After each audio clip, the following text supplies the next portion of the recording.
Daddy, help me. See? Where are you?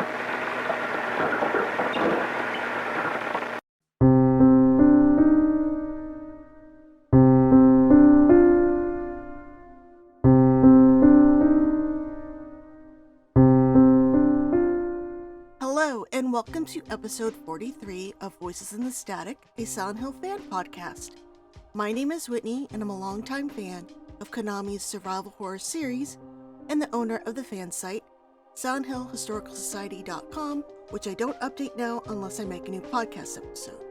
It's currently Saturday, July 12th, 2025, and I'm here with two of my friends and fellow Silent Hill fans to talk about meeting Michael Guinn, Thessaly Lerner, and Liz Mamorsky, voice actors of Harry Mason, Lisa Garland, and Dahlia Gillespie from the original Silent Hill at Fire&Ice RGX Con last month. Needless to say, we were pretty stoked, but before we jump into discussion, say hello to CJ and William. Longtime listeners probably already know you guys, but why don't you guys give a rundown for any new listeners? Oh boy. Big Silent Hill fan, former editor-in-chief of Reliant Horror, and now PR person, well not now, but PR person for various studios, including Bungie and Night Dive. Yeah. And I'm William. I'm actually the current editor-in-chief of ReliantHorror.com. Huge Silent Hill fan ever since I first played it in college, and I'm excited to talk about it. All right. Anyway, kind of like my last podcast episodes, this is not going to be that structured, more of us just having a conversation. So I'd like to just warn my listeners that even though we are just discussing the con, there's still a chance that spoilers for the Silent Hill may pop up. So just be warned. Hi guys, Whitney editing here. I just want to let you know, if you're listening to this podcast, that the version I upload on YouTube is going to have a lot of different visuals.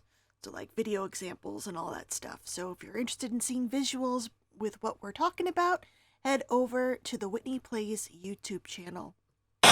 So yeah, kind of surreal that I met the voices from one of my all-time favorite games. And to think it was only a few years ago that the fandom was still unsure who Harry's voice actor was, given that Michael Guinn only went with Michael G in the game credits.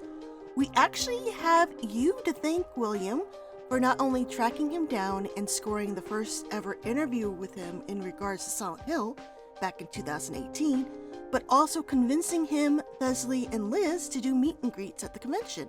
So, can you talk a bit about how you first got into contact with Michael? Sure. So it was a long process. I was one of the people that was just dying to know who he was, because as listeners know, in the game credits for Silent Hill 1, he's the credit for Harry is simply listed as Michael G. No full last name. Everybody else had a last name except him, so others were easier to find. Thessaly Lerner, of course, was probably the most public and easy to find. I think she said she was getting, fan emails in the early 2000s, so she was pretty easy to find. But because Michael just had that last initial, he was really hard to find. So I had been looking on and off for, I don't know, years. I actually went back through my emails and found out that I really started in earnest in 2012, January of 2012 to be exact. And kind of the impetus for the first step in the journey of actually finding him, as opposed to just searching, was when I read an interview with Heather Morris that was done by an Irish journalist named Dennis Murphy with the Gaming Liberty. And he had tracked down. Yeah, that was a big deal at the time, because Heather Morris, again, she was really well known for this big part in Silent Hill 3. She was the lead, and she had no idea the series had blown up. So this journalist was able to contact her and do an interview. It's not a huge interview, but it's a really good one. And that gave me the idea, like maybe this guy has some information about, Michael G. And I reached out to him initially just as a fan and wanting to say thanks for the interview. And I said, hey, you tracked down Heather Morris. Have you had any luck, trying to find out who this Michael G is? And he said, it's funny you should ask that, because I've, in addition to Heather, I've also been trying to track down Michael, and he said something like, I'm 99.5% sure I have his email. And I was like, oh shit. And I was like, that was just exciting to know that, you know, the possibility existed that we could track him down. So he kept me posted. It was months between, but it was back and forth. I would hit him up every 3 months or so, and I'm like, hey, I haven't seen the interview yet. Are you getting any closer? Mm-hmm. And he'd say, yeah, I'm pretty sure it's the right guy. We've actually emailed a couple times. He told me a little bit about himself and, back in the day working as a voice actor in Tokyo. And I was like, man, I really wish he could nail it down.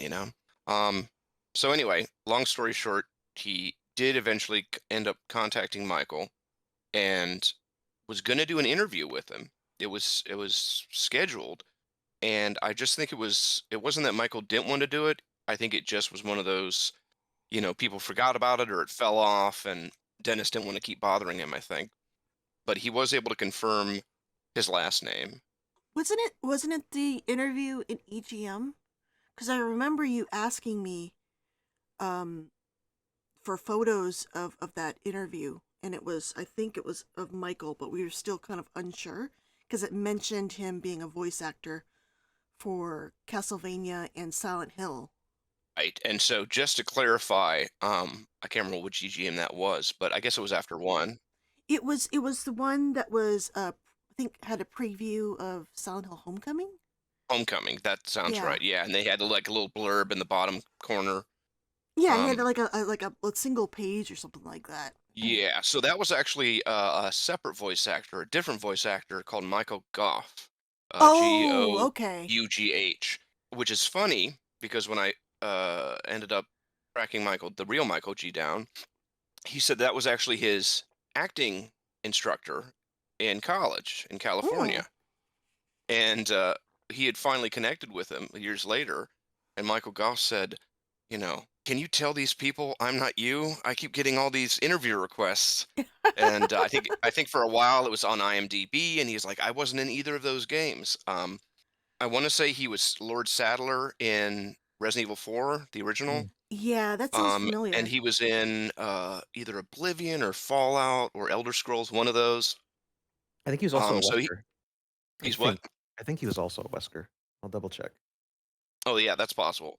But he has a whole distinguished career too. But he wasn't the guy, and I don't know how EGM did that. I mean, they were Yeah, usually pretty good about they sources and stuff. listed that was like the biggest thing. It said Silent Hill Yeah, and Castlevania. So yeah, I guess it's EGM's fault then for the yeah. mix up. Well, I think that was one of the pieces that, because again, gee, that's not much to go on. You're a voice actor. I think it was just like people were like, oh yeah, he kind of sounds like it, so he must be the guy. He's a Michael G, right? Yeah. So anyway, I ended up getting Michael's email, and this is like way later because I didn't end up actually making contact with the real Michael G until Was it 2018 um, is when you dropped the interview. 2018. Yeah. Yeah, and so it was only like maybe 2 or 3 months after contacted him that we did the interview. And that was such a Um, big deal. I remember going, "Oh my god, you found him." Mhm. this was like the holy You grail mad for me lad, you did because it. the Silent Hill 2 cast, they'd already, they had all gotten their Yeah. They were recognition. well known. That Yeah, and I don't think they were ever like lost or missing, and no one knew who they No, were. because they were in the documentary, the making of too, Right. so we knew But who then they with the were. Silent Hill, the HD remaster, kerfuffle, a lot of them came back into the spotlight. People were Mhm. doing interviews, so that was sort of their second coming, and everybody got to know them really well. Yep. And I love the second game, but the first one is and will remain my favorite. And just Same. the mystery of who Harry was. It's like that's like not knowing who played Indiana Jones. Like I was like, I have to know that. Like Harry's my favorite character in the series. Obviously, he's my favorite character in the first game And he's the best video game dad. We have to know who's behind the best ever, video game dad. ever. Yeah. And I had all these questions that if I didn't ask, I wanted somebody else to ask just to know, like, Hmm. were the pauses deliberate, or all this stuff. All the And so fan rumor that yeah, we've all had these over the like year. microscopic fan details, Yeah. like, did you know and then there'd be no way that for them to know that, but as a fan, you still want to ask. So I contacted Michael via email, and he was really happy to hear from me and to know that his work had such an impact. And we agreed to do the interview. Hmm. And this was before I was officially with Reliant Horror. And CJ can back this story up. So what I did was, I think we did the interview over Skype or something, and it was like a 2.5 hour. I think it's just over 2 hours or just under 2.5 hours. Um, so I had to transcribe all that, which That's that's not probably fun. why it took two months or so to get from the interview to being published. But this was before I was with Lion Horror, and I fibbed a little bit in my email to Michael, and because I was like, "Hi, I'm a journalist with Reliant Horror. I'd like to do an interview with you." Because I'm like, if I'm just a guy, Yeah, that might not it's a work. So little I gotta weird. I gotta spice it up. I gotta spice it up a little bit Did you to get get in. permission from CJ to be like, hey, Oh no, oh, this was a guerrilla style interview. naughty, naughty? Yeah. So, but then what I did, because I retroactively, once it's published, then it Mhm. was with Roll On Horror. So no, but one of the conditions that I had, because I wanted there was never a question on where I wanted it published first. It was always going to be Rely. It was just whether they would let me. And so I wrote to CJ directly and emailed him, and I said, I did this. This is legit. I only have one demand for this being posted. And my quote unquote demand was that nothing be changed, nothing be edited. Because for various reasons you have to, change stuff for tone or size or length or whatever. And so CJ was like, yeah, that's fine. The only thing he made me change was the cover picture, because the one I had it was actually from a CD insert from one of Michael's a CD, an album he made when he came back to the States in like 97, 99. And it was him in a studio. It was like a black and white photo. And I was Oh, like, oh, that'd yes, be I know cool. that one. Yeah, I was like, that'd be cool for a cover photo. But then CJ was like, well, it's not big enough for our resolution. So he added a picture of Harry next to it, which ended up being the better cover photo. Hmm. And yep, CJ was true to his word, and he posted it as it was, and it was released, and Made the rest is history. history. Yeah. Yeah, that was so exciting. I remember I was like, you found him. And it was so strange to have like a kind of internet mystery, like Silent Hill fandom mystery solved, you know? Yeah, because those aren't usually solved, and I think sometimes the community gets off on like never knowing and kind of wanting to never know. But that's like more Like like story related stuff. that's This is true, different. This is like, who voiced him? I mean, it's simple. You think right? it's a simple question, but Yeah, there's an it answer wasn't. out there. You just need to find it. Exactly. Um, and I guess I should mention that. So Michael G's full name is Michael Guinn, Guinn, Hmm. and the reason that he went by Michael G during his time as a voice actor, singer, actor in Tokyo didn't have anything to do with him wanting to keep his identity secret. That's like a post. That's something the fans made up. They're like, well, I mean, why else would he do it? Some fans, ironically, I guess, speculated that it was because the voice acting was so bad that I he remember put his that. initial there. Yeah. And I'm like, there's a couple things, couple holes in that theory. Yeah. You wouldn't know that like going in. Like, I guess technically you could ask them after the fact, after you recorded, to do that, but that's not really the way these things work. Yeah. But no, so he tells this in a story in the interview. Apparently, Gwyn was hard to pronounce for the Japanese people, Yeah, and so that's a common thing because I remember yeah, um Deadly Premonition was apparently too hard to pronounce, so that's why they renamed it Red Seed's Profile in Japan. I remember back when it was Rainy Woods. I was Oh yeah. excited about that. I was like, Yeah. ooh, that's it's simple, but it works. But Yeah. yeah, so Michael G. Apparently, when they were talking about, when the Japanese engineers or producers or whoever was like, yeah, can we change that? And he threw out Michael G. Because as he tells it, when he was growing up in Texas, all the kids did that. You'd be Whitney C. Yeah. and I'd be, Willie L or something, like that was just sort of a naming convention they had when they were kids. So he's like, oh, let's do this. And then soon after he did that, Kenny G became a big thing. Mm-hmm. And he was like, oh crap, is this going to cause a problem? But it never really did. I don't know how big Kenny G was in Japan. Either he wasn't, or it didn't make enough of an impact to, you know, I mean, he was big. conflict with his He name. he was big in the U.S., but I don't know about Japan. I know my parents were a fan. We had his CDs. Grew up listening to him. Yeah, he's all right. A little easy listening. But yeah, Yes. so Michael Guinn, is his full name, and I just remember when I did the interview, like after did it, and I was, writing it up, I just felt like I was holding like a time bomb and just waiting to release it to the world.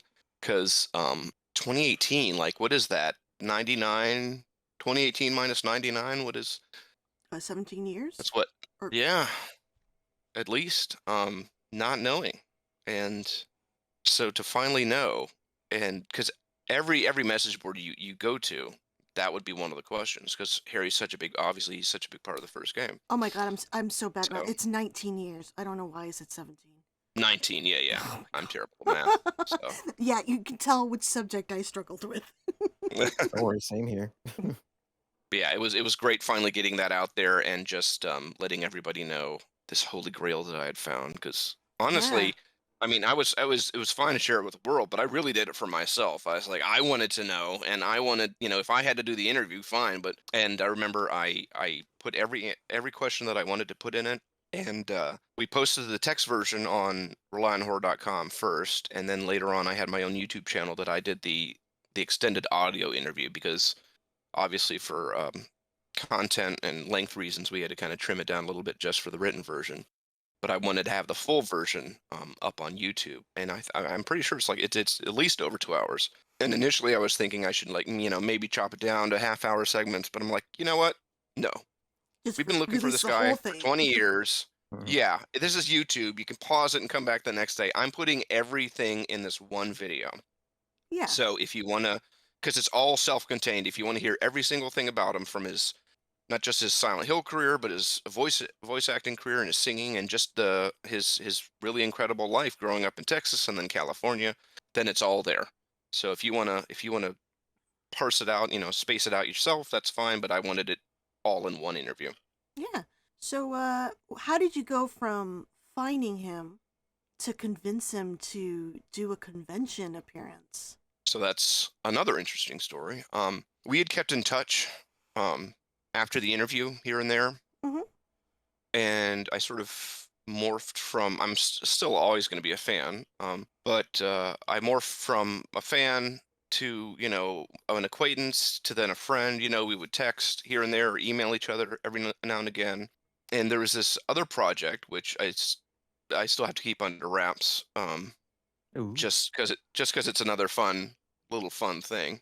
It's nothing official. Calm down, guys. Um, but it's something that I had been wanting him to do for a while. So we had kept in touch, and I had been trying to get him to do this one little project, and which we ended up doing. I flew out to California and I actually hung out with him for a weekend, and we got to hang out and really Oh, that's awesome. you know yeah, cross over that threshold of like, hey, I love you as this character, and but then actually meet and spend time with him because he's a pretty humble guy in general and appreciates the fans and how they know him, but he also just wants to get to know people as people, themselves, not that fan kind of relationship. Mhm. So that was cool. And after that, that was 23, I think. I went to 2023, I went to California, and after that, I connected with Thessaly Lerner to do an interview with her. And she was the one that kind of got the convention ball rolling because she had promoter contacts that I didn't really have, or I wasn't really in that world. Not as a manager, at least. I've been going to horror conventions for the last like 10 years as a fan, going to get photos with Robert Englund or Michael Yeah. Biehn or Laura Palmer. That's one of the good ones. Yeah. So, but I had never gone as like a manager, so I didn't know that world from the promotion end of it. But Thessaly did, and Thessaly knew people who did. And so she's like, "Hey, I think I want to book this convention in Sacramento, the Roseville Fire and Ice Gamers Expo." And I mentioned it to Michael, and he was up for it.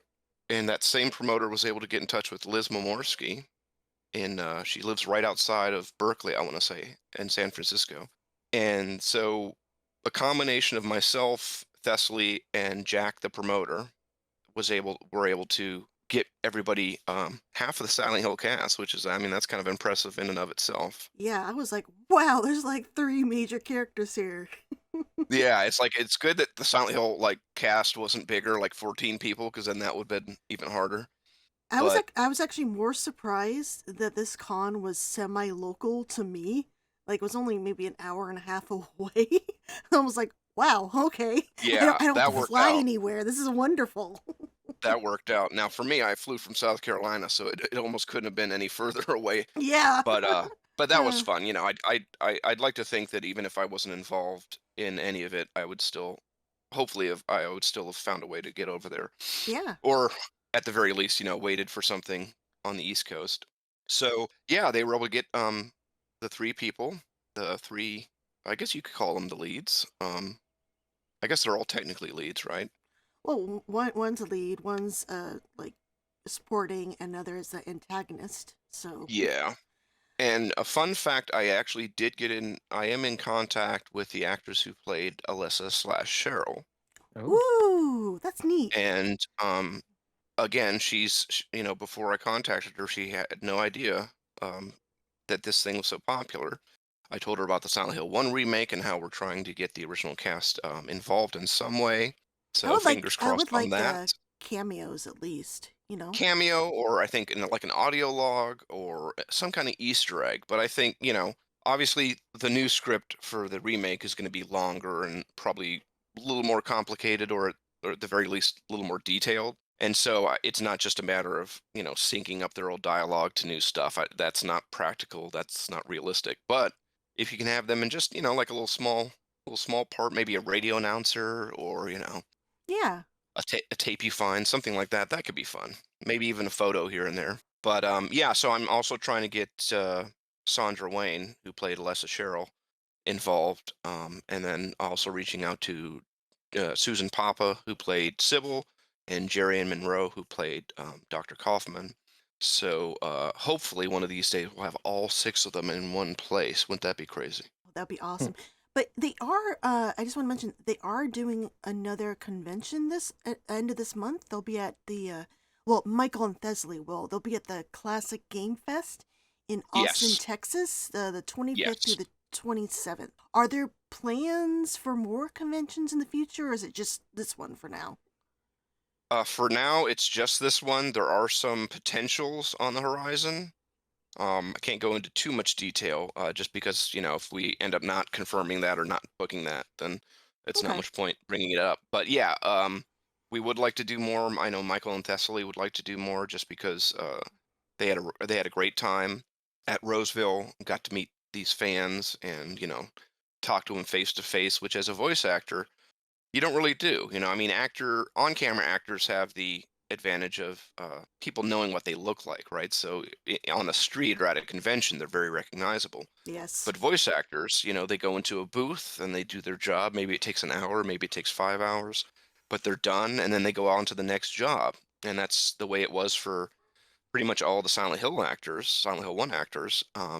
And they never knew, because a lot of these voice actors, I think people forget, it's sort of different now, but a lot of these voice actors in the 90s, they weren't game players. So it wasn't like they did their voice and then they would go out to a store and buy video games, so they were aware of, you know, that world. You know, I always found that kind of strange. You know, if I was asked to voice a video game, right, I would go out and get it and play it to hear myself. I don't know if that's weird, Yeah, but I would too. But if you're not like into video games, you know, like maybe you would just like buy it, you know, and not necessarily play it, just, you know, just to have it as a memento. yeah, at least I would buy a copy. Just be like, yeah, I'm in this. You know. Yeah. But yeah, so they're trying to do more cons, because they like interacting with people, and I they're think. Oh, sorry. I was just gonna say. I think I when when CJ went to the con, I think I was most taken aback the fact at how little they seem to know about the impact of the Silent Hill series. And Yeah, that was surprising. Yes. There's a movie. There's many yeah, games. 2 movies, Yeah, sorry. and I think if you're just not in that space, and I think, Silent Hill's in that unique position where obviously it's super famous to us and super well known, but the average person on the street, I don't know that they would necessarily recognize it by name alone.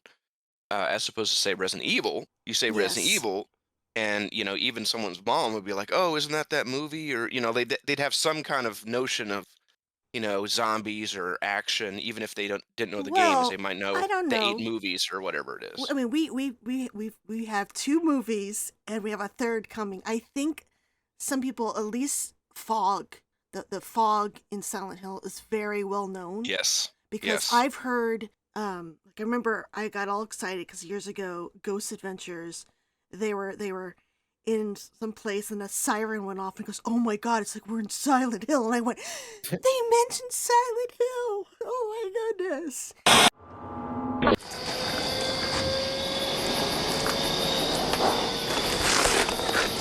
You hear the sirens going off? Yeah, what is that? While we're here investigating the paranormal, we can't help but notice this creepy siren that seems to go off randomly. If you've ever seen the movie Silent Hill, you'll know that whenever you hear this siren, weird things begin to happen. Silent Hill or... What's funny is, it seems like the same thing could be said about this place, but this isn't a fictional movie. This is the real deal. I mean, they have You the, have a- the siren and the fog and then Pyramid Yeah. Head. Pyramid Head, yeah, and the nurses. Mm-hmm. Yeah, I guess it's an air raid siren or a weather siren near me, and whenever I mean, you can't not think of Silent Hill when you see fog or hear a siren.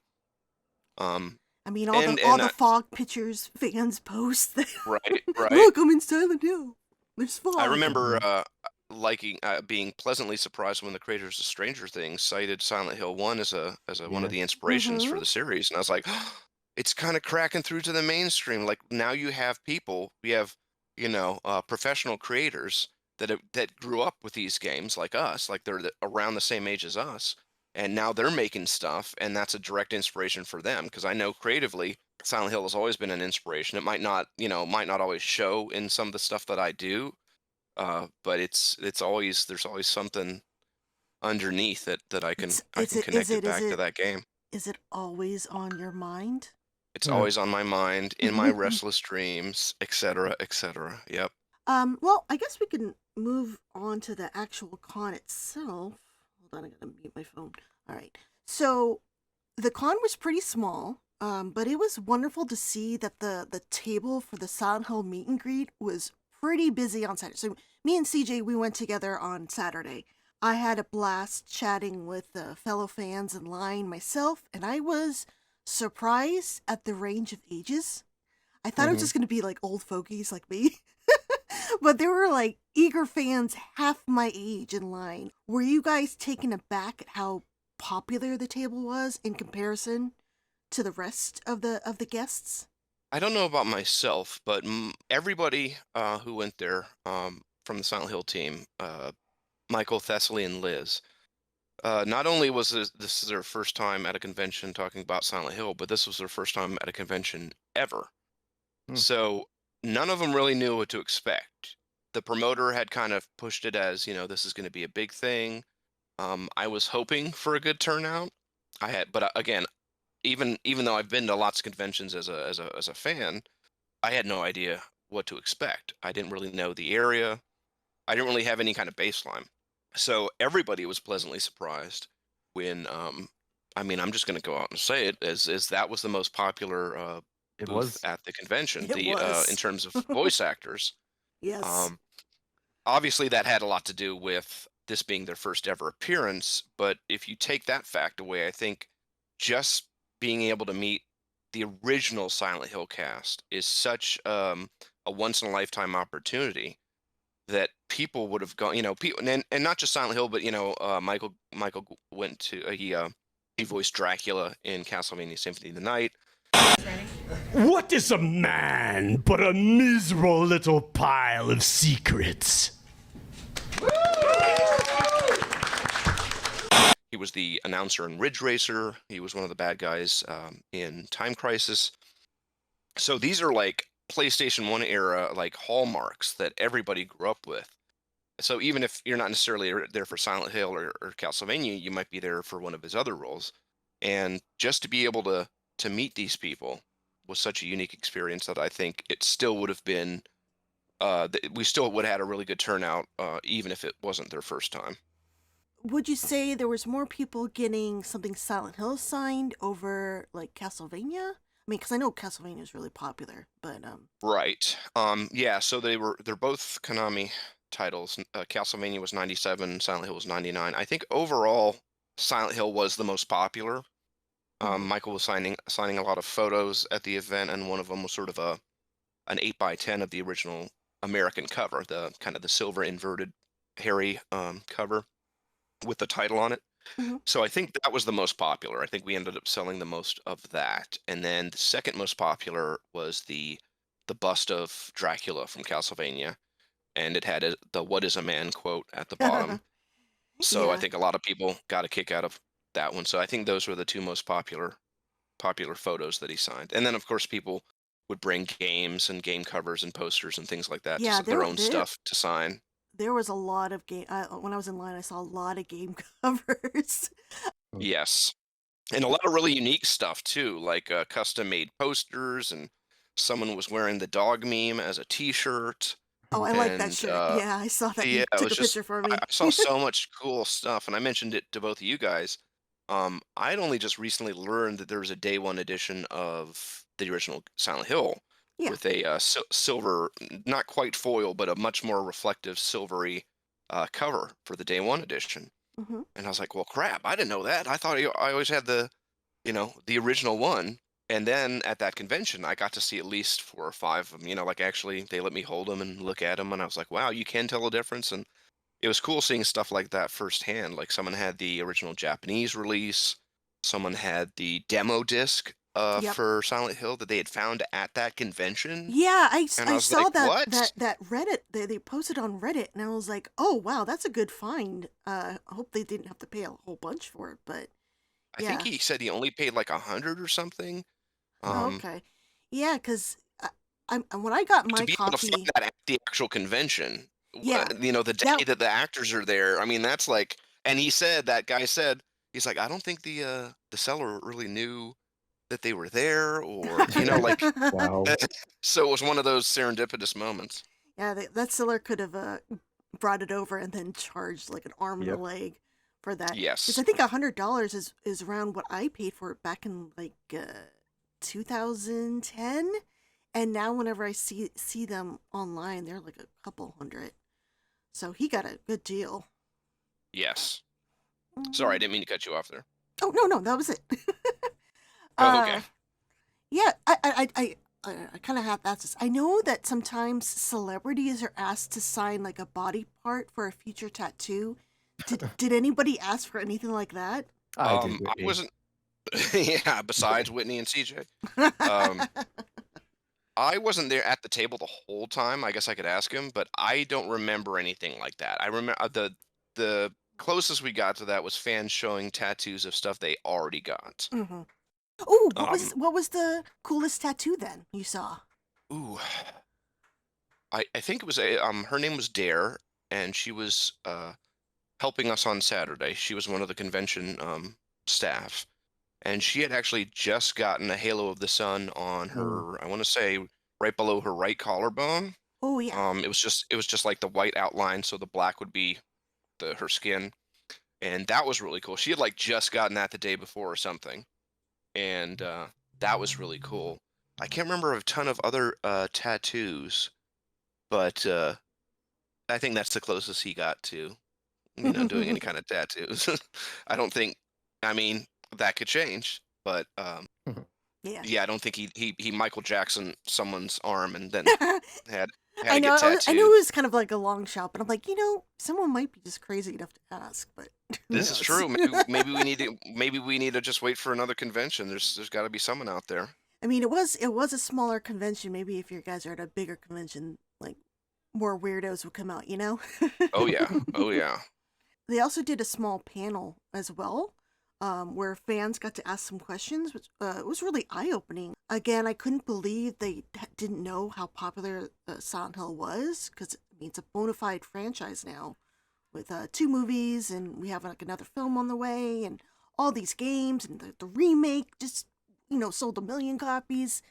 I think besides that, the other thing they answered like a long time fan what would say like a urban legend about how the lines were recorded, like the pauses were quote unquote intentional. And we learned that they weren't, right? So I guess there's sort of 2 versions of that story, and both are kind of true. One of the interesting things that I found out in the last, I guess, year, I confirmed this when I interviewed Thessaly, and I still need to put that interview up. It's ready. I just need to do it. But she said that everybody but Michael recorded their parts in San Francisco. Yeah, he And this, recorded in Japan. yeah, he was in Tokyo, and he did his first actually, I think in '97. And Thessaly says, I don't know how this would have worked if the game came out in February '99, but she says they recorded all their stuff in '99. Now maybe she's thinking like late '98 or something. She just remembers that time period. 99 was kind of right around that time that they were doing Yeah. it. So I don't know the exact dates. Well, Obviously, it's been the like fact that 20 there years. was demos released in '98 with their voices and stuff, I'd say Yeah, that they yeah, recorded in '98. Um, yeah. oh, So Michael was the only one that didn't record in San Francisco.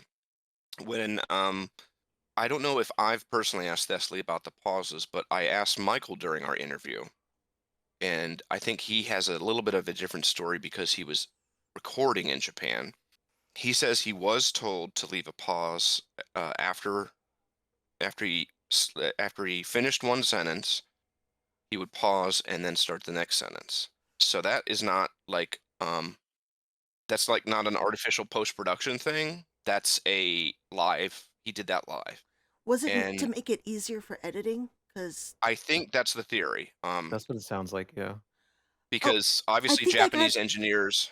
I think I Sorry, got go ahead. this mixed up with the other rumor about the producer having to do Harry's lines. Oh, We right. Yeah, we got a little more info on yeah that during the panel. yeah that was And that might kind of remain a mystery. I don't think it's really that important. I think it's just one of those little tidbits that fans like to obsess over. I get it. Trust me, I get it. So we found out that Thessaly said that the producer, when she was recording, the producer said Harry's lines while she was recording hers, and Right. And I that's think where that it's ended up just being like as a temp track for her to react off of, not that yeah the producer was actually the main actor and they had to recast. I think that kind of got blown up yeah. later on with speculation. But Harry said that, or not Harry, Michael. Michael said that he guessed that because the Japanese audio engineers didn't understand English, it would make it easier for them when they saw that sound wave to, be able to edit it in the correct way, knowing where a sentence ended and the next began. Yeah. Now, Thessaly, when she recorded in San Francisco, she said there were Japanese producers from Konami there that were guiding her performance. Obviously, they had help with translators, but she does not recall any kind of pauses. And it's less, with everybody, it's less apparent than it is with Michael. Michael's performance really does have that quality to it where the others not so much. And I maybe it's because he was so early on recording that by the time they got to the other characters, they kind of had it down pat. I don't know. Yeah, that's possible. Or just the fact that he was in Japan and they needed that safety net of the pauses. And when they were recording in San Francisco, that wasn't really an issue. Yeah, sorry, I didn't mean to cut you off, CJ. That's okay. Now, was like combining that. So the whole idea that were the performances stylistically spoken like that to evoke something like David Lynch? If you kind of account back for what Guy C. he said, the voice of James Sunderland, he also refuted against that claim as well. He just said that that's just how the acting was. Like there was no Yeah. intentional direction to speak in that style. Yeah, I think that was just born out of the effect that, Yeah. those recordings had. I think nowadays, like I'm sure that could have been an intention with the Silent Hill 2 remake. We're far along Yeah. enough for that to be a thing, but that would be really advanced for 90s recording. I'm not saying not to say you couldn't have that intention, but I think it was just one of those happy accidents that just came out of the way it was recorded.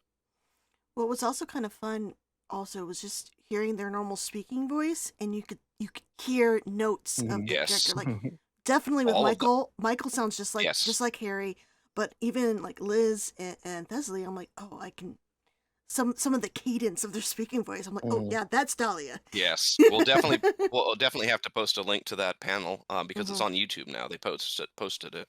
Yeah, I was And excited to see it. there's one point where Liz does a line as Dahlia, and she sounds just like her. It's like you're right back. They just said, here are your lines, and see, and so I just said, the evil Dahlia Gillespie. That was just her voice, just had to be like that. So they didn't tell me to do it, it just seemed right. In that moment, and it's crazy, I think. But I mean, not just for shits and giggles to have them in the remake. I think they could still play the same characters, and you get away with it because they all sound pretty much the same.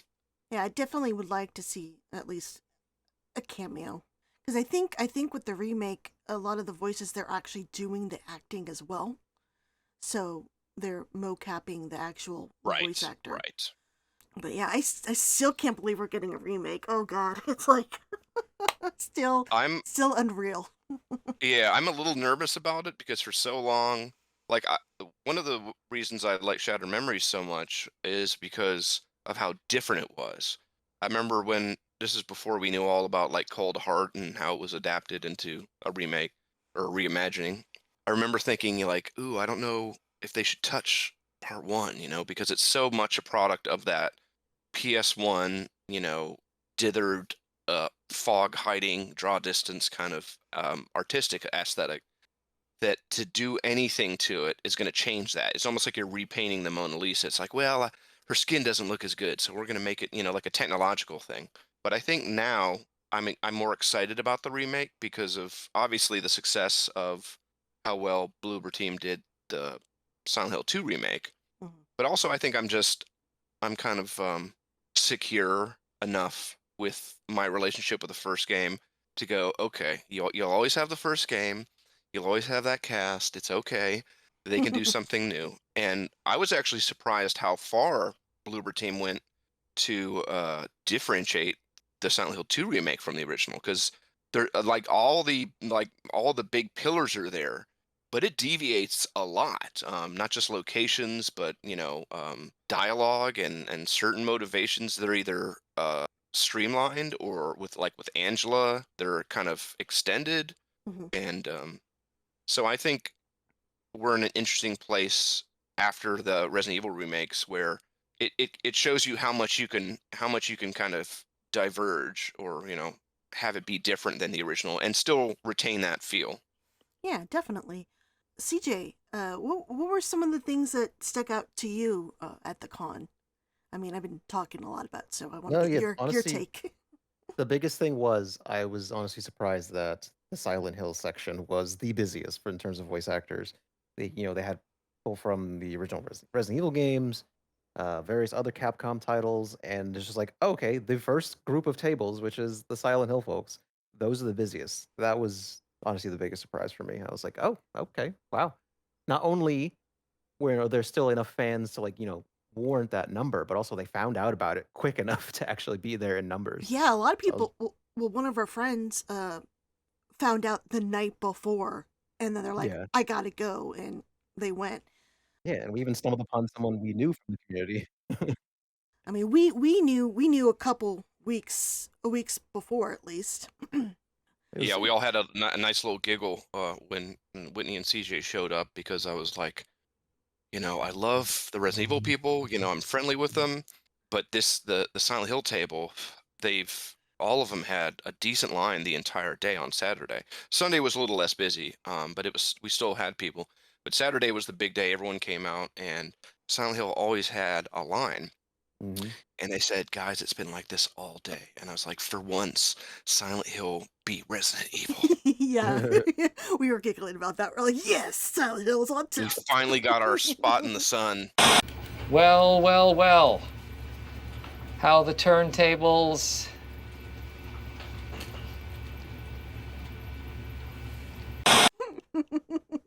Yeah, that was real fun. I was me and CJ we did take like a loop around the dealer's room. I was trying to see if I could find a Silent Hill 1 copy, but no luck. But it's cool that guy was able to find that demo. Yeah, I wonder if there were any, because I mean, they were selling everything from like NES and Famicom stuff to modern day games. I think a lot Yeah. of it was like from like NES to maybe PS2, GameCube era. But yeah, I would be curious to know if anyone picked up an original Silent Hill at that convention. Well, I saw quite a bit of people who had like either the Black Label or the Greatest Hits, and it seemed like it was their personal copy. At Yeah, least the people I spoke to who were around me when I was waiting in line, it was like their personal copy that they played and whatnot. yeah. I mean, mine was my own personal copy as well.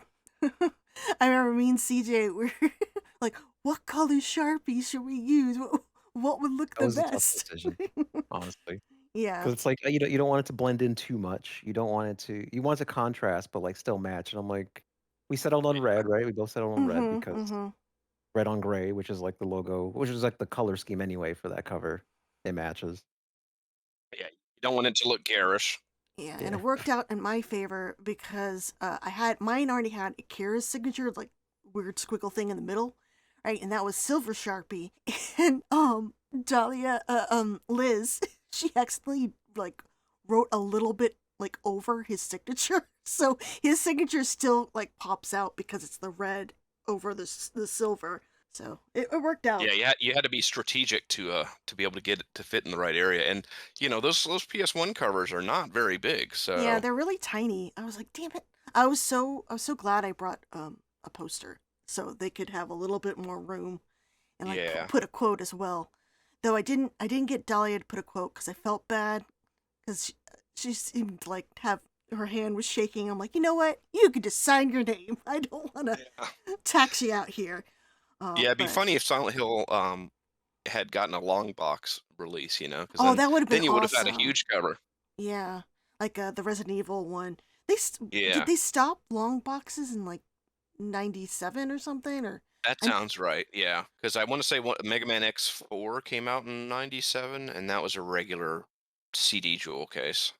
now, you mentioned to me and CJ that you really want to get Michael Guinn to play through the original Silent Hill because apparently, guys, they've never played or seen a playthrough. None of them. None of them. So I think watching Michael Guinn play Harry would be so cool.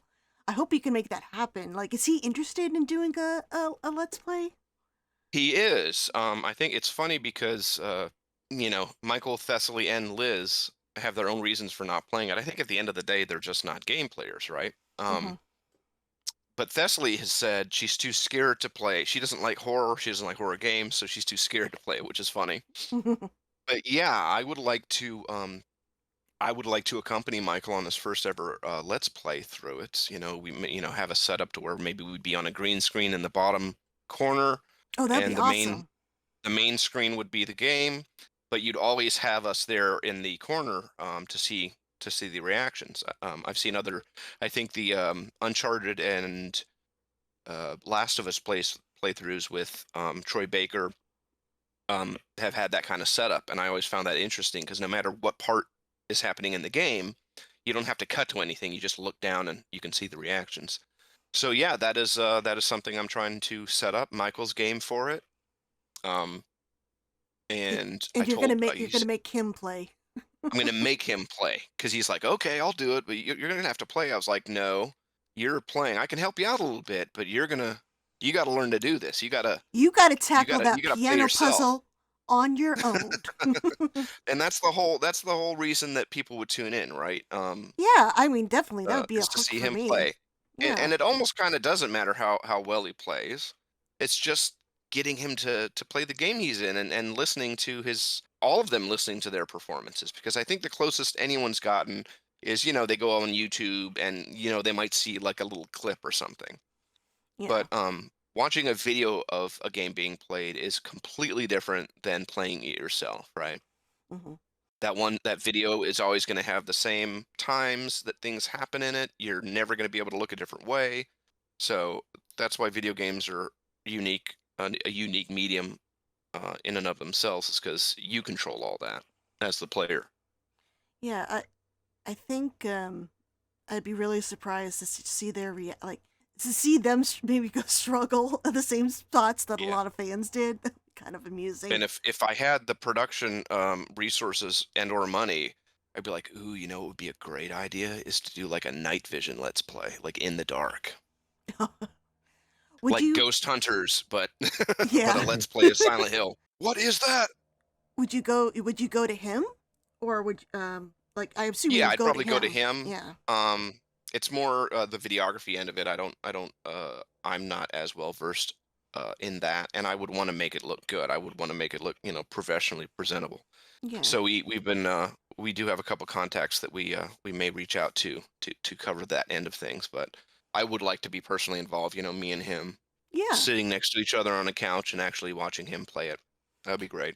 And also, thankfully, the Silent Hill game isn't terribly long. I mean, you could even if someone's a newbie, they can get through it in like a weekend, Right. Even if they're struggling. Right. And at least he'll have you to like direct him if he's way off course or whatever. But yeah, that'd be definitely something I'm interested in. If we pass hour 1 on the piano puzzle, maybe I can give him a hint or something. Yeah. CJ, did you have any questions or comments? Yeah, I guess kind of questions like, so what's next after this convention? Like, what can fans look forward to in terms of this whole setup you have with Michael and the other cast? Well, the sky's really the limit. All of them want to do more conventions because that's turned out well. Like we said, Michael and Thessaly are going to be in Austin, Texas at the end of this month, and we're looking at other future events.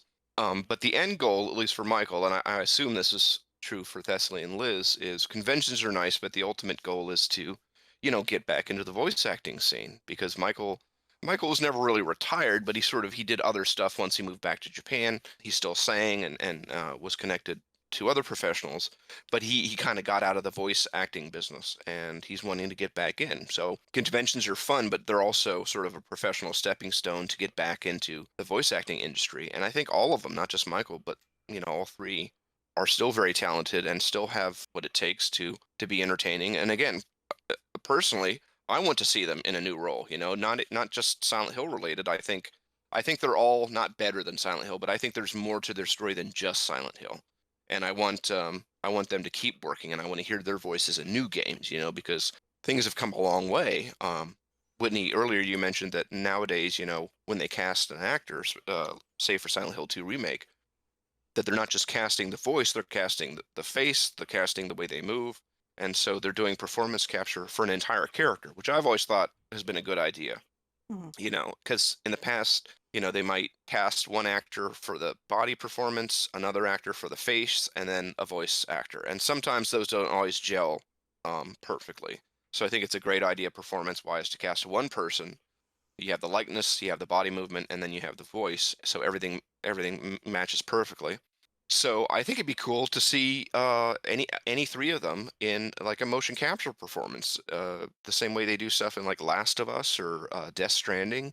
Really have that complete package. So yeah, I hope in the future they're able to get work and show us they still got it, because I mean they do. You hear them talk and you hear their enthusiasm, not just about games and interacting with the fans, but just their enthusiasm and passion for acting, whether that's Thessaly with her improv, or Michael with his kind of singing background, or Liz with her kind of her art style. She's also a photographer.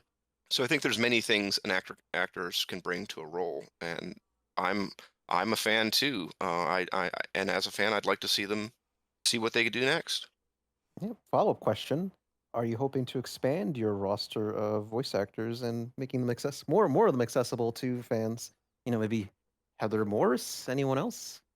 Yeah, I remember I tried to sort of dip my toes into that shortly after I interviewed Michael, because Dennis Murphy's interview with Heather was good, but it's kind of short, and there's always stuff when you read an interview, you're like, oh, he didn't ask that one thing about the bread, or like some microscopic question that you'd like answered, and just to be able to actually speak to her, that would be Yeah, yeah. cool. And I think I mean, you could go on forever, right? We could have Henry. I mean, the Silent Hill forecast isn't like super well known, Mhm. or they're not out there. So now we have 1 and 2 in the bag, I guess, and 3 and 4 are the next holy grails.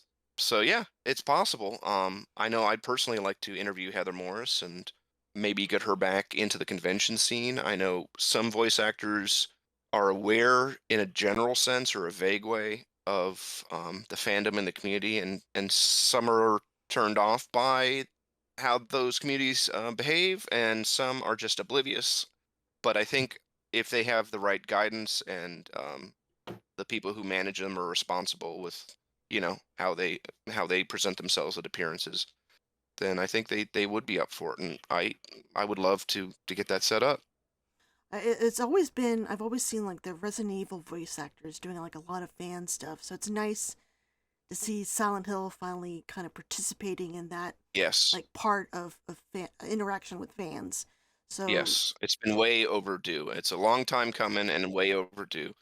Funnily enough, the CJ, you mentioned that the Resident Evil actors were there, and I'm friendly with a couple of them. I got to meet Joe White, who played Chris in the 2002 remake, and Peter Jessup, who played Wesker in that same remake. Both great guys. I remember shortly after you two left on Saturday, I was behind Michael's table helping him with the fans, and I see this person talking to Joe White. He's got a baseball cap on, and I'm like, it took me like a second, and I was like, holy shit, that's the live action Chris Redfield from the original Resident Evil oh my talking goodness. to the remake Chris. And I Yep. was like, my brain was melting out of my nose. I was like, what? Um, Charlie Krevlovsky came just to hang out and say hi to his other actor friends, and I got to meet him. I got to take a picture with both of the Chris's. They were both great. Actually, they kept joking that they couldn't touch each other because then they would fuse into one person and destroy the universe. And then later on Sunday night, we actually ended up going to dinner. Michael, Thessaly, myself, Charlie, and his manager, and Jesse, one of the staff members that helped us out on Sunday, went to a sushi and beer brewery, which Oh, was really good. And Michael and Charlie got to talk about their time in Tokyo, and they didn't actually ever they were there at the same time, but they never actually interacted. So they talked about, oh, do you know this person? And they kind of caught up. So it was cool to see them talk about that. So yeah, just an amazing time. Again, once in a lifetime experience, not just to, travel and kind of manage the event with Michael and Thessaly and Liz, but just to experience the community. Like you said, Whitney, Whitney was like, it's not just old farts like me. There are younger people coming up yeah. with, wanting to get stuff signed. And I think that's a beautiful thing too, because, if you didn't know any better, you could, convince someone who's like, I don't know, 13 years old that Silent Hill 1 is like a retro game that came out on, itch.io, and, you know, it's current, it's modern, because it's not, I mean, obviously it's a PlayStation 1 game. It's very dated by today's standards, but it still plays fine. So it hasn't aged in how you interact with it, how much fun you can have. It's kind of a like on that same like wavelength. I've noticed ever since the remake has been announced, the subreddit, a lot of people are now like playing the original game. Like they didn't, I don't know if they didn't know about it or they didn't care, but I've seen a lot of new posts like, oh, my first time playing through Silent Hill 1. Wow, this really holds up, or it's scary, or how are they gonna handle this creature in the game, or this scene. It's kind of reinvigorated like discussion about Silent Hill 1. Because usually it was always like Silent Hill 2, Silent Hill 3, but now Silent Hill 1 is getting kind of a little bit of a spotlight on how great of a game it is, and it's really great to because see. I guess it's been so long since it released. I was like, well, it was a big deal when it came. It wasn't like it's a hidden gem. Like, I mean, it was a big deal when it came out. It was so good that it spawned a series. So it wasn't like overlooked during its time. But I think as the other games came out and as time went on, It got 2 became the fan overshadowed. favorite. Yep. Yeah, it got overshadowed by 2, and everyone was talking about, how psychological and, all these deeper meanings and symbolism in 2, and all that's great. I think Silent Hill 1 is very much a plot-driven game. It's very much about the cult and Alessa, and and then Harry gets dropped in the middle of that. Whereas 2 is very much character-driven. It's all about James and Mary and Maria's kind of story on a character level, and then the kind of plot stuff is in the background. So that's probably, Yeah, I guess Silent Hill 1's a little more abstract in that way. But yeah, it's funny because it's like the one that people forgot, or people talk about Silent Hill 1 doesn't get enough credit. I'm like, well, it does, but it's still overshadowed by the second it's not what people immediately think of when you say Silent Hill. A lot of I times mean, it's it is too- for me, but Well, I guess I the mean- public at large probably not. Yeah, for me, I think of the first game, but yeah, and I think another thing And I've always liked you, Whitney, because it's remained your favorite. You've been true blue. yeah. You're Do not you think taken it's in by all that possible? razzle dazzle. Whitney, do No, you think it's possible at all that the remake could replace it as your favorite? I don't know. I wouldn't say no. I'd have to experience it because there's a couple things I would love to see in the remake. Like I would love if there was a little bit more fleshed out, like the drugs side plot. If they did more signposting for like the Kaufman side mission, or they extended that, like if it goes deeper into what the cult was doing to the tourists, that would be pretty cool. Just I don't know. Again, I'll have to play. We'll come back to that in a I few think years. personally it would be interesting to maybe flesh out Harry's wife, and Yeah, maybe we get have a nothing. little more of kind of his backstory and the motivation, to bring the adopted Cheryl thing more into Mhm. focus, because you just get that one little thing with him and his wife picking up Cheryl, and I think that'd be you don't have to have like a whole extended sequence with them, but I think just smaller stuff to kind of Well, he highlight what's did. already there, I mean, which is what he I did think the talk Silent to Hill 2 Sybil. remake did really well. He did talk to Yeah, Sybil about, how they found his wife being sick and finding Cheryl. So that would be yeah, a good point in the game to kind of yeah. Maybe flesh that out. take that dialogue and actually, instead of him just relating it, actually have that scene. Maybe even playable, like actually show that. Maybe you have a scene, where you actually get to play as Harry finding a baby on the side of the road. In gameplay form. I think that'd be crazy. Yeah, and yeah, so it might CJ, but again, we'd have to wait and see. I'm not I going to think the say good thing with the remake is I think it's gonna be different enough that you're gonna be able to separate it. Just like I love Silent Hill 2 and I love the Silent Hill 2 remake. And the thing that I really like about the Silent Hill 2 remake is it is different enough that it's not just a one-to-one. It's not Mhm. just a better paint job or more violence or something. It's distinct from the original part 2. So I think that's what I would look forward to with the Silent Hill 1 remake. And I think that there might be a stronger distinction, because you're going from a PlayStation 1 game to a PS5 game, and the technological difference is going to be even more striking. So it's probably going to be even easier to separate it from the original, we'll be able to go into Just Cats and see what's inside. Mm. and finally unlock the ambulance so we can drive around town. Yes. There's no way they're not going to reference that. I hope I'm it gets referenced. That's like such deep fandom lore. Oh, Maybe and you can get into an ambulance and it starts. It's almost going to start, and then it's like, oh no, the starter's damaged. I can't. and also if they could, I would love if maybe even if it's just like a DLC, we could see Sybil's side of things. I know, she only sees like her, like Cheryl walking over a chasm and stuff like that, or I don't remember if I think she saw Alessa. It'd be just nice to see her what she sees in the town, because she has more of like the background of the drug problem.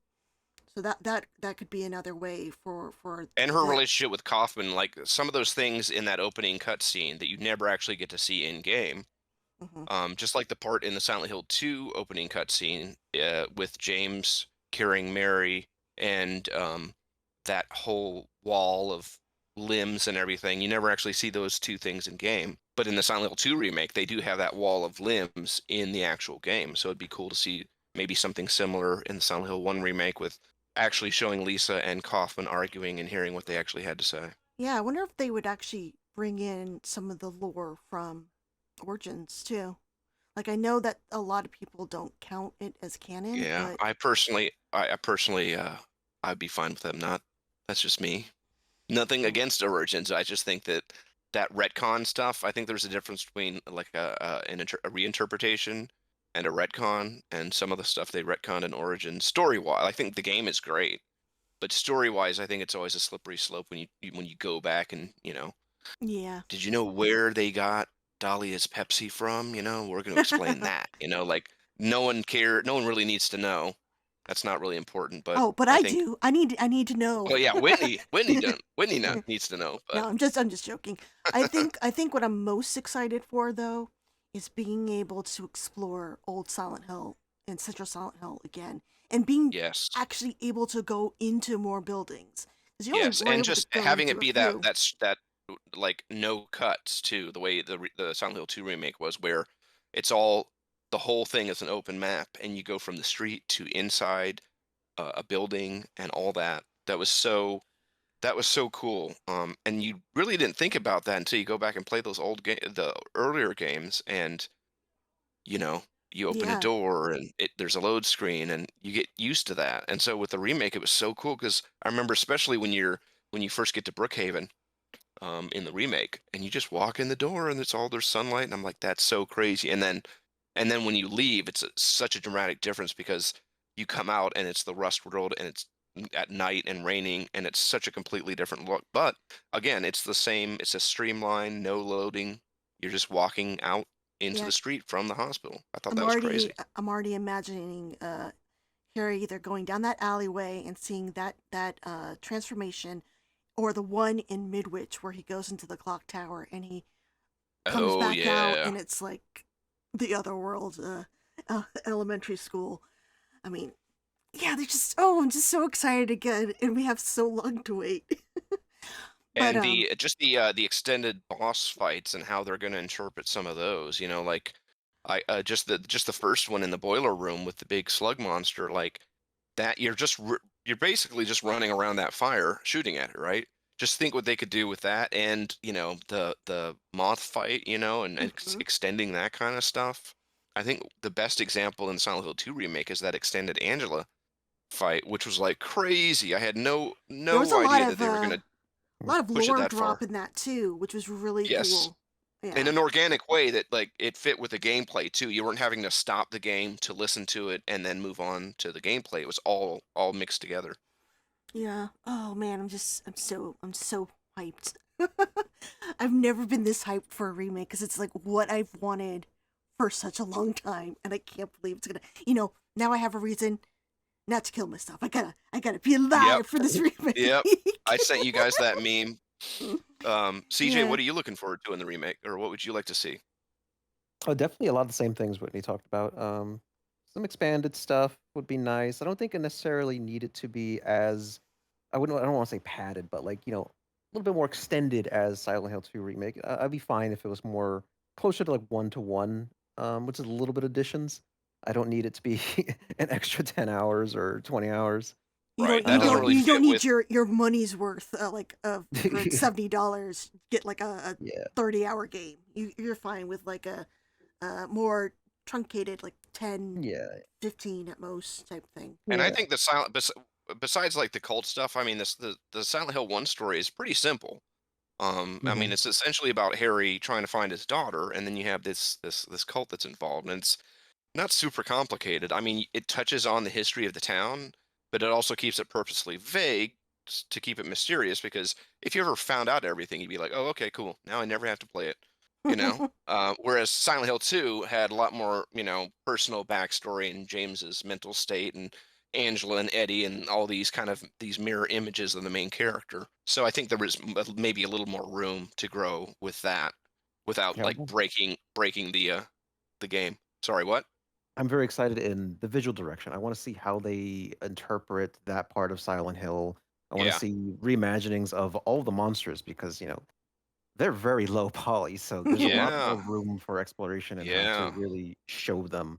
I mean, we had a pterodactyl essentially. So I'm Yeah, we curious to did. see what they do with that. Do they go Yeah. literal or do they make it Well, I mean, something there is a a little more quote weird? unquote story reason that we got Yeah. pterodactyls. But in case you guys didn't know, a lot of the monsters were based on Alessa's fears, and she was into reading a lot, and she was really scared of the pterodactyls in the Lost World novel, and that's why they're there. That's why dogs are scary. They have to have a moment where we can recreate that funny screenshot of there's a doghouse but no dog, and have a groaner jumping at Harry's head. Yep. Inside references. Mm-hmm. Sure they will, yeah, for sure. They did so much stuff with the Silent Hill 2 remake. I mean, we're still finding things out. Like, I remember, Whitney, when you found someone had posted that in the remake, in the jail cell scene, Maria is not reflected in James's eye. Oh yeah. And then they hid in. Oh, I remember you needed like a cam hack to do it.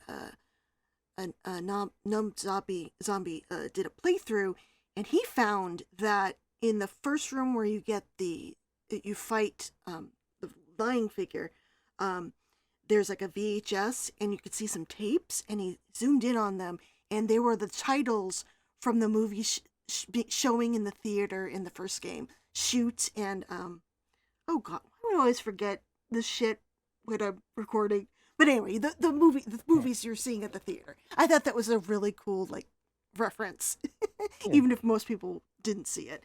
And then, of course, the HD remastered Silent Hill sign in yeah, hidden. the barn or wherever it was. Yeah, I mean, I was when I was playing the remake, I was already like over the moon to just see references to Silent Hill 1 in that tourist window. I was like, oh, Balkan Church, Lakeside. I was so Yeah. excited. So, Dude, you gotta reference some of that original stuff. And then it's funny because Silent Hill 1 was, again, it was as an Eastern take on Western horror. So things like Stephen King and Lovecraft and all that was the basis for their kind of interpretation of that world. So he had direct references like The Shining and the Silence of the Lambs, and of course yeah, all the street names. Are they gonna replicate like the posters that were just literal Right, movie right. posters? Yeah, I hope they lean. Would they get in Hope trouble? they lean 100% into that stuff. Yeah, I guess you'd have to probably make it that like Yeah. that Stephen King poster a little different, but Yeah, they had like Pet Cemetery. The Carrie poster is the one that looks exactly like the Carrie poster. they have a Raiders of the Lost Ark poster. Well, that's in it. that's the Shoot movie. And then they had like Portishead and just all these real world references.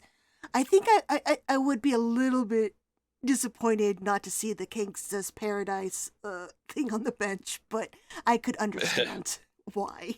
Yes. They even had some like They could real get away world with that stores. in 32-bit stuff. Yeah, they had real world stores and whatnot, so I could see that changing. But I just hope with the resurgence of not just the brand, the Silent Hill franchise, but specifically a resurgence in interest in the first one because of the remake. I just really, and I hope it's already in the works. I really hope Konami releases the first 4 games on modern platforms as like it'd be the perfect Please. lead-in for the remake. Because maybe the remake's 2-3 years away. We don't know at this point. But it'd be a great way to excite the fans and just honestly to throw them a bone because you already have the Silent Hill 2 remake, which did extraordinarily well. We're getting more merch than we ever have from the official Konami shop. I just pre-ordered my Heaven's Night sign. I'm waiting on my James pillow, and I also ordered a Silent Hill F t-shirt and cap. Like, I can't stop myself. My They're making pillow's money on the hand over way. fist. I got a shipping notification. But like, just really, I mean, the best thing you could do to ride the momentum of this is to release the original 4 games. That way, like you said, Whitney, younger gamers who maybe don't have a PlayStation 1 or a PlayStation 3 can go back and play these original Yeah. games and see how great they are for themselves, and not have to watch a YouTube video or listen to their great grandfather talk about Or, what it was like to play it. illegally download the games and Yeah, play them. because even emulation, like, it's never going to play exactly like the original. So just release Yeah. it officially.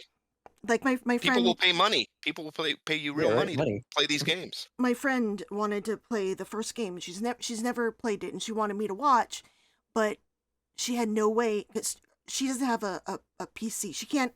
I mean, I know there's probably a way to emulate through the phone and whatnot, but she wants me to be there, and she needs her phone for me to talk to her.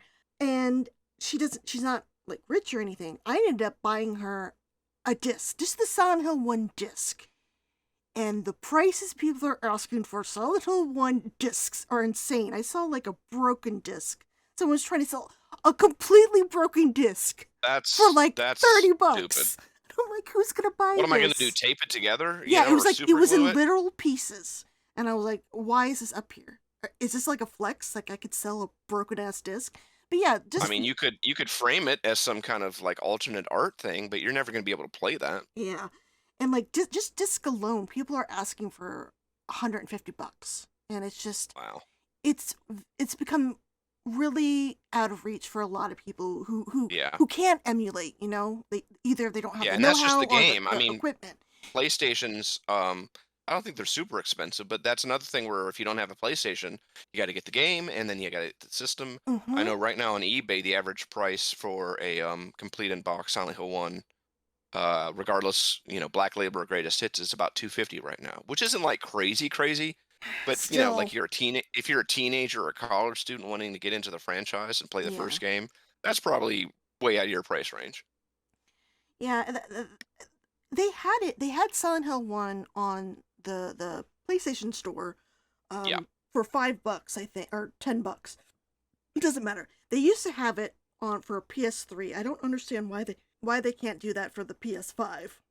They have a Yeah, bunch of you retro already games up there. you have the file. Like, That's my wish. I want more people to play it easily. but another thing is if they brought out the first 4 games, then that would lower the prices of the real ones, and I could finally get a day 1 edition with a silver cover for a reasonable price. Oh, I just want to also mention about the convention. I think another thing that was kind of surreal for me was meeting other Silent Hill fans outside of the internet. Like, it's usually just me, I mean, I might know 1 or 2 other people who are really into the series, but like, it was really cool to meet other, I guess, fanatics for this series, and it was just interesting. It's interesting because most of the fandom for me is online only. So going to a con, it was like cool. Usually when I go to a con, someone might notice like my messenger bag or something. They'll come up to me and say, "Oh, I love Silent Hill." But this one, we were all there for a Silent Hill thing, and yeah, I don't know. Yeah. It was just so nice. And it's a different experience meeting somebody in person and talking about it versus in a subreddit or even on a podcast. Yep. You're there in person, you have that eye contact and you're there. And I guess we should also mention that at this convention, this was the first time I met Whitney and CJ in real life, and Yeah, that was cool. That was just another cool part of that whole trip, is getting to meet you guys in person, because we've been talking for a while, at least 10 years online. But this is the first chance I actually got to meet you, and I got to meet little Bao, Mr. CJ's Bao. dog. He was adorable, so everything was great. Yeah. Well, was there anything else? I guess we should probably wrap it up, unless you guys had something else you wanted to say or promote or whatever. More events, more people, more signatures, please, so we can go and get more of them. We just, Yes, Yes, exactly. we're just collecting the stone. Another thing is that an idea we've been sort of toying around with. Don't quote me on this, but there may be a potential in the future for people who can't physically fly out to conventions, is to like mail order signatures and things Or- like that. You know, So if the you couldn't Resident Evil make people it do that. They take a video right, of them signing shit and then they'll mail it to you. Oh, Wow. right, that'd be and so so if cool. you're Cameos not with able to signatures. make it to a certain convention, or maybe we get the other three cast members, and you don't want to fly out to that, maybe there's a possibility that we can get them to sign it and then mail it to you. That's awesome. Yeah, because I know a lot of fans when we were posting our signatures, like, man, I wish I could go, but they'll never come to blank place, and it's like you never Right. know. First of all, No, you never know. but this would be And pretty I'm on cool. the East Coast. You guys are on the West Coast, and Mhm. there's a lot of horror conventions on the East Coast, so I kind of lucked out on that. But a lot of the video game stuff is in California or New York and places like that. And I'm like, that's a little, now I either have to fly or I have to do a 14-hour drive or something, and that's kind of, I can't really do that. So to be able to have the option to still, like get a signed photo or something, and not have to physically go somewhere, I think that'd be a great alternative for people who just, don't have the money or aren't Mhm. able to do the travel stuff. Definitely. So more cons, please. Please put Silent Hill 1 on PS5, please. That's my main thing. We'll put 1 through 5. Just re-release 1 through 5. Do a Metal Gear Solid anthology collection, and do physical versions, digital versions. I think with the Silent Hill 1 remake coming out, I think the best thing you could do to bring awareness to the series and just to promote goodwill amongst the community is to release the original games. Well, 4 is the black sheep, but they're all great in their own way. You know what? So many people in my Discord love that game to pieces. It's like the first Well, time. Graveyard Goods just released. They're going to have a whole Silent Hill 4 collection coming out, and it looks decent. It's already up for pre-order. It's up for Oh, is it? Okay, yeah, nice. Yeah. 72 hours. I didn't think it had actually come out yet. That's cool. I wasn't If really anyone, a I fan think, of the designs though, so I think you could easily get in touch with Eric Bosick, who played Henry Townsend. I'm not sure if his fan page is still available. I don't have access to my old email where I had his email address, but I think it should be relatively easy to find his information if you wanted to. Yeah, and Yeah, there's nothing stopping us from doing all the Silent Hill, Yep. or not all, but like having actors from the different games all together at a convention. Doesn't always have to be, only actors from one game. Mm-hmm. that'd be really awesome. So, yeah, sky's the limit, and it's all the actors that I was with were enthusiastic about their appearance at the Roseville convention, and we're excited to do more. So, Yeah. everybody is on board. Well, William, you did a great service for the fandom in general.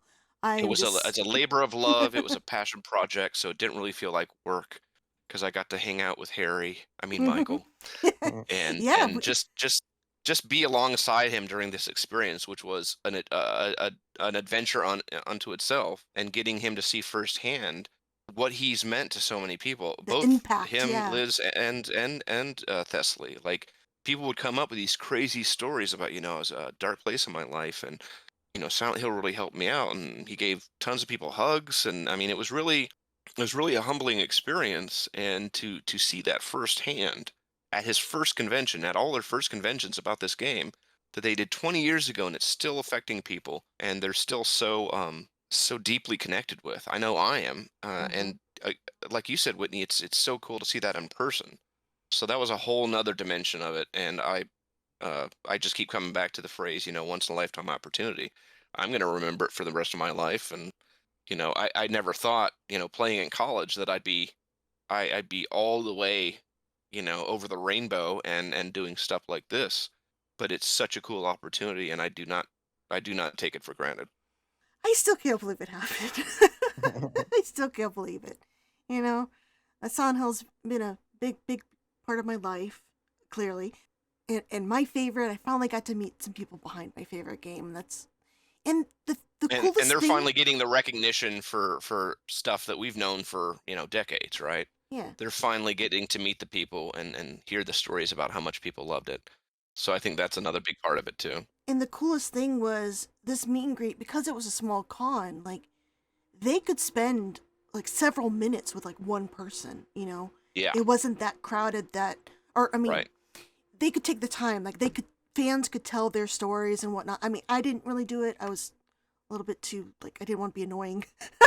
So, but Whitney had shit to get signed. I did have shit to get signed for myself and for others, but it was nice to see them connecting with others, like 5-minute conversations and stuff like that.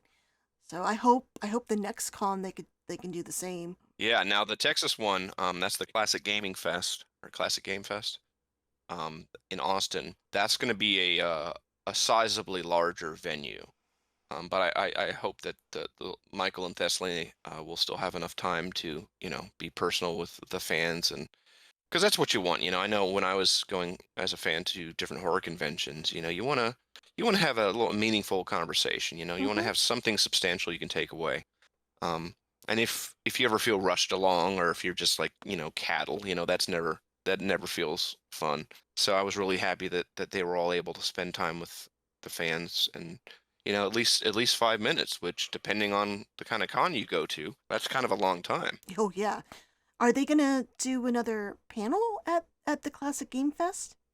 I believe so. Typically, like a panel is part of just about every con, and I'm sure they're going to want to have them again after the success of Roseville. Yeah, that'd be cool. CJ, any kind of final thoughts about the con, or? No, I just said thank you for putting it all together, and I look forward to seeing how this continues. Yeah. Yep. Do you guys have anything you'd like to plug? No, nothing. Well, on my end, RelyOnHorror.com, we're always trying to catch up with the latest news. We had a recent Silent Hill F panel, some Silent Hill F news that you can check out on the site, videos of the developers and the making of that, which is exciting. The System Shock 2 remake is Oh, hey, I have something to do with that, huh? Yeah. yeah. Why don't you talk about that, CJ? Fine. So the one thing I can plug is relevant to only just timing of recording is System Shock 25th anniversary remaster is out now from Night Dive Studios. Check it out if you like classic horror games. That's it. Yeah. And if you want to keep up with my channel on YouTube, it has the original Michael Guinn audio interview.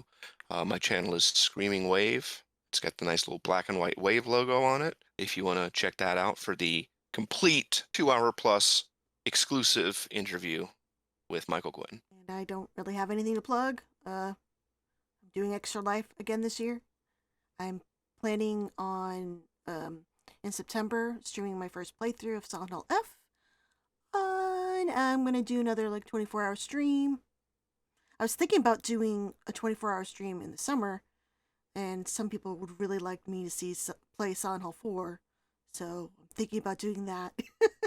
So I'll have 2 24-hour streams, one here, and then of course at the end of the year I'll probably end up doing Silent Hill F. Who knows? But yeah. On PS5, right?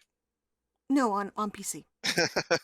I still don't have a PS5. I think we're going to have to do a separate charity stream to get Whitney a PS5. Just no, to spite her. not necessary. Not necessary. I have the money for a PS5. I don't need one.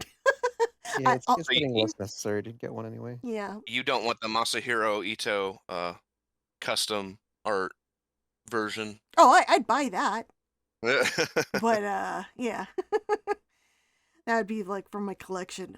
But yeah. It was blessed by Akira.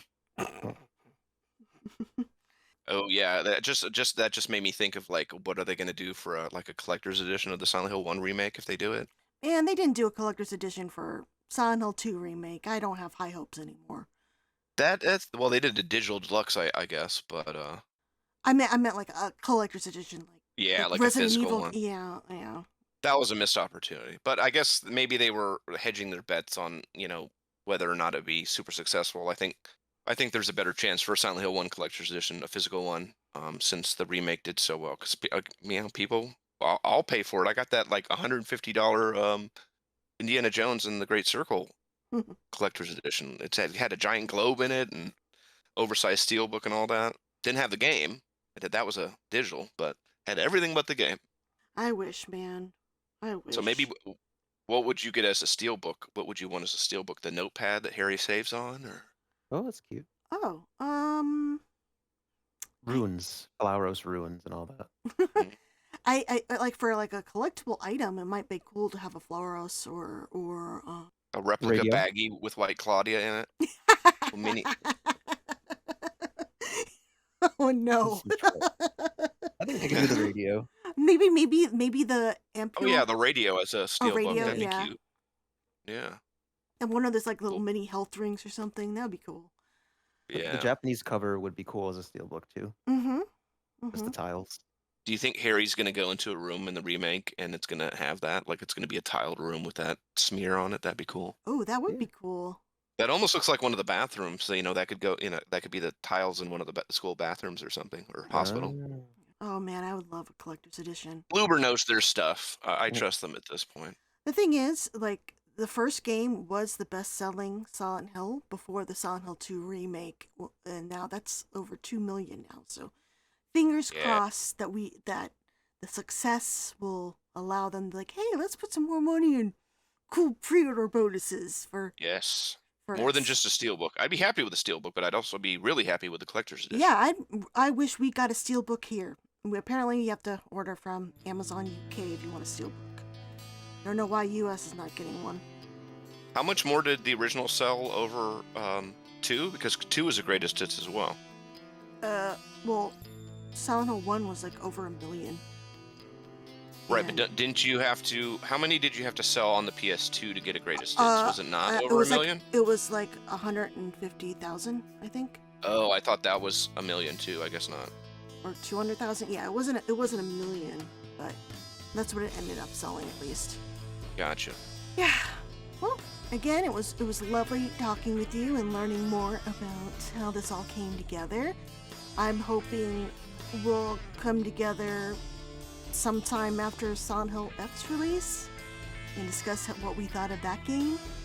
I can't wait. Yeah, really excited. I want to officially go on the record and say that as of today, I have 5 different versions of that game pre-ordered. Between the digital deluxe and the UK and the Japanese and the American and the Japanese with the insert. I want to make sure I get all the stuff. You're gonna get the day ones from everywhere and then the normal versions? Yep. And I'm going to get the digital deluxe because it has, was it 3-day or 2-day early access plus the cosmetic costumes, which I'll probably never use. I'm pissed off that it doesn't start like on a Friday. It's like Monday again or whatever. The release date strategy is annoying. People want to play on a weekend, not after the weekend. Yeah. Well, I took that full week off, so I'll be playing. But I took 2 days off also. But it's still a bummer that they didn't drop it on Friday, at least. Oh well. Either way, I can't wait. And I think Silent Hill F is exactly what the series needs right now, especially after the quote-unquote relatively safe Silent Hill 2 remake. I think them to do something so different and so bold, I think it's just what Silent Hill needs right now. Yeah. Okay, well, I guess I'll talk to you all again real soon. Bye. Bye, everybody. Thank you. Goodbye. Voices in Static, the podcast of the Silent Hill fan site, SilentHillHistoricalSociety.com, was recorded and edited by me, Whitney Chavis.